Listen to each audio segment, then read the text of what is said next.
Can we start with what we heard our city councillor say there? That she feels she's questioning infrastructure versus tackling driver behavior. Does one supersede the other when you're thinking about improving road safety? Look, they all play a role really, and you can't do one without the other. So the approach that we take is this Vision Zero approach, which I know is strong in Canada as well. But that really tells us we need to take a systems approach, not just in one of these areas, but all of them combined, and that's how we'll get the best benefit. So we believe yes, you need to educate drivers. We've been doing that for many years, but we need to support that with things like the infrastructure, like enforcement, and even some of the vehicle technologies we see now in some of the new vehicles as well. So it's not one; it's a mixture of all of them. When things don't improve, why don't they improve? Like when campaigns fail before we get to successes, why doesn't it work? Yeah, there's been lots of things we've done over many years that haven't been as successful as we'd like. Sometimes it's poor execution. Sometimes it's just we haven't got the right resources to do things properly. So there are lots of reasons. There are some things we've tried which seem intuitively that they'll do make a big difference, but the reality is actually quite different. But we've been doing this now for a few decades, and we've got quite a good catalogue of the interventions that we can use and actually how effective they are. So let's draw on the evidence base and take evidence-based solutions that actually have the big impacts. I'm curious what you tried intuitively that you thought this will work that just didn't, especially because we have a long history here of trying a lot of things. Yeah, so a classic example we'd use is for many years we tried to take younger drivers off the road and say into a car park area, and we'd teach them how to control in a skidding situation. So you make the road surface perhaps slippery, and then we'd train these young drivers on how to actually control themselves out of that skid situation. What we found with those people that have been trained, they now thought that they had these extra skills and they actually drove differently in all circumstances, including they drove faster, which meant that their overall risk had increased. So, from something we thought would have a really good impact on safety outcomes, actually had a negative impact. So that's like a classic example, but there are several others as well. That's so interesting. So let's get to what does work. What have you learned about ways to manage speed in your research that is effective? Yeah, so look, we know across the world, this road safety issue is a massive crisis. It's the biggest cause of death amongst young people, and that's in all countries. So we've been working away to try and figure out what we can do that's of highest impact. And we know speed plays a major role in crashes. It influences the likelihood of a crash occurring. So, it takes a longer reaction distance to actually stop a car. But the other major factor here is that the severity in a crash is actually much, much greater when we're going faster. So that's why speed is such a big issue. And using that knowledge, what we're trying to do now is manage speeds to more appropriately survivable. So we know motorists will make mistakes. We try to train them, but people still are human and will make mistakes. So the idea amongst our Vision Zero safe system approach is that we put in place safe designs so even when people do make those minor mistakes on the road, that won't lead to a fatal or serious outcome. And so speed is really critical amongst the solutions we have. And that's really about firstly setting safe speed limits, backing those safe speed limits up though with the right signs, yes, traffic calming, but also enforcement technologies where we need to, and then the new technologies in vehicles. So we can even monitor the speeds of vehicles, especially fleet vehicles. And companies do this to make their drivers safer, to save themselves money actually around injuries and damaged goods. So that's another solution we can use to manage speeds as well. We know what to do. We know that it has a very, very strong impact. All the evaluations are very clear on this. We can effectively halve the number of deaths on our roads with good speed management, and even higher in some circumstances. Um, when you talk about enforcement, how much enforcement can create a change? Yeah, look, it's a good question, and the more the better generally. But we know from the work we do that a mixture of visible enforcement, so police actually out on the roads. We use speed cameras a lot in Australia and New Zealand. We find they're very effective. We also use in some places a mixture of highly visible cameras, but also hidden cameras. So this principle about anywhere, anytime. There's a chance that you may be caught if you're speeding. So please drive safely and carefully at all times. And it's not really seen as an extra tax on motorists. It really is, everyone's aware that this is enforcement that's out there. And you will pay a fine if you break the rules and cause extra risk to those people around you. What about distracted driving? What have you seen or found actually gets drivers to put their phones away? Yeah, it's interesting. We've got some new technologies in the space now. So back to the enforcement, we have cameras now that can actually detect through the front windscreen if the driver is on their mobile phone or if they're not wearing a seatbelt. We found that to be highly effective, and that's about enforcement, but it's also about engaging with the public and communities about the dangers. And some of these photos are just horrendous. People, talking on phones and just totally distracted, not wearing seatbelts, balancing children on their knee, etc. So these are actually quite powerful visuals to actually show to the public to try and start these conversations about what we should be doing. And a lot of this makes intuitive sense anyway, but those visual images are really powerful. But certainly that enforcement's working really well. We have company policies as well about use of mobile phones in the workplace and using your vehicle as a workplace, and they can also be quite effective as well. What should cities think about when setting speed limits in different parts of town? Yeah, good question too. So, it's not all about slowing people down. We want to get people and goods moving quickly across our cities.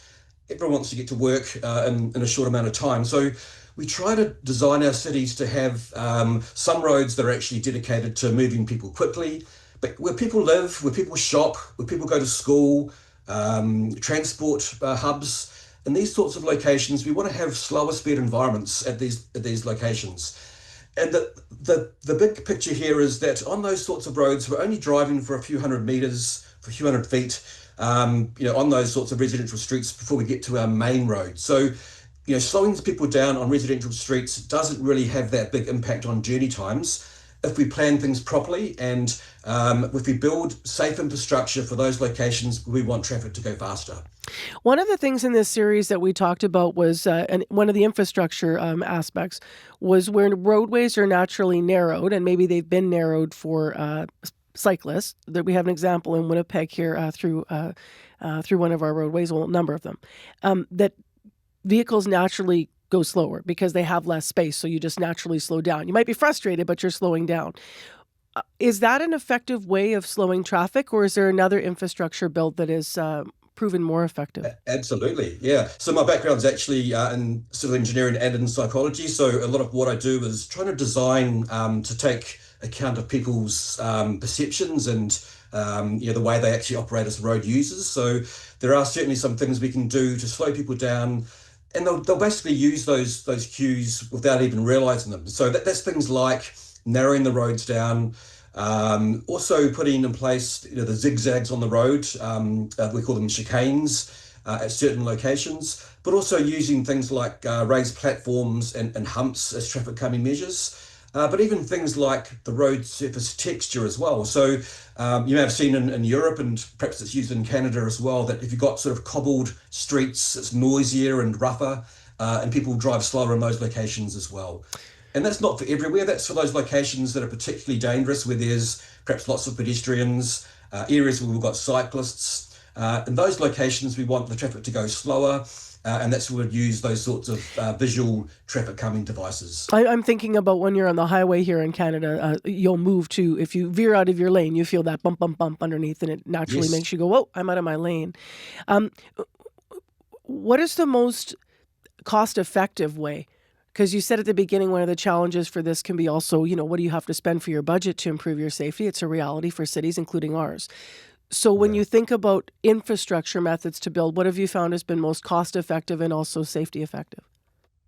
Look, I think many of the solutions in this, especially the speed and infrastructure space, are very, very cost effective. And to give you the sort of the numbers, for every $1 we'd spend, we'd expect benefits of between $5 and $10 return in terms of the crash reduction. So highly cost effective right across the board. But the most effective ones, the ones that I really like, and you mentioned the kind of outside cities, using signs and narrowing as you enter a town or a village or a city.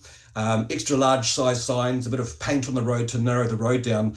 This just costs several $1,000s, but evaluations we've done in this part of the world show they bring quite massive reductions in, firstly, the speed, so better speed compliance, and then in terms of the crash reduction. So those sorts of interventions are highly effective. We can do a lot just with that paint and narrowing the roads down. Those bumps you mentioned, the audio tactile lines, we often use wide centre lines and those audio tactile lines together to narrow the lanes down on both urban roads, but also outside of our cities on those lower quality roads where we know people shouldn't be driving at the high speeds. We put in place a lower speed limit at those locations and support that through these sorts of lower cost measures. So they're all kind of the tools in our toolbox that we know about. And we do know how cost effective they are. We do know the benefits, and we do know where to use them, where not to use them. What you're talking about here, I believe, is under what you call the Roads for Life framework. Is that right? Yeah, so some of the work we've done in my previous role at the World Bank is we developed a framework on how to set speed limits for different road environments and different types, so urban areas and in rural areas as well. So this was a global guidance document. This issue is recognised right around the world, so we wanted to provide fairly general advice to all people involved in road safety, whether they're road agencies or whether they're trying to advocate for change. And so, yes, we did develop this Roads for Life framework. It has been picked up and used in a number of countries, and we're actually using that framework now in this part of the world, in Australia and New Zealand, to kind of reframe, I guess, our conversations around speed. And it's particularly around making sure that we use the right speeds for the right roads. So in urban areas where there's vulnerable road users, lower speeds. On rural roads that are low quality, lower speeds. So it's not all about making people go slow. That's, it's quite frustrating when we do that in some places. Often we want people to be travelling fast, but we need the right infrastructure in place to make that happen in a safe way. Just last, because I found that example where you said what didn't work so interesting. Could you share one more before you go of something you thought this will work, and then it really didn't have the Look, there effect? are some, but it's quite complex. So I just need to simplify it. But there's some of the school-based programs we see. People are quite enthusiastic. They'll go in and do one, presentation to children to say, look, children, be safer. That's not enough. You can imagine young children, 7 or 8, leave the classroom and they'll kick a ball out onto the street and they'll completely forget that sort of training. So that alone isn't enough. We need to kind of combine all these different interventions together. Training is certainly part of our suite of tools. Similarly, some of our programs to communicate to the public, we tell people it's unsafe to drive fast. Well, we can tell people that all we like, but if you're in a hurry, if you're running late, you'll forget that message about that being perhaps dangerous. So we need to couple those messages with things like enforcement, with those infrastructure improvements, and with the vehicle-based technology. So I guess the main thing is don't use these things in isolation, use them in combination, because that's how we know they're most effective. Thank you for the conversation today. Great, thank you for the time. Thanks very much. That's Blair Turner. He is an Australian road safety specialist and one of the authors of Facilitating Speed Management Change, example case studies from Australia and New Zealand. He was speaking with CBC's Marcy Markusa earlier today.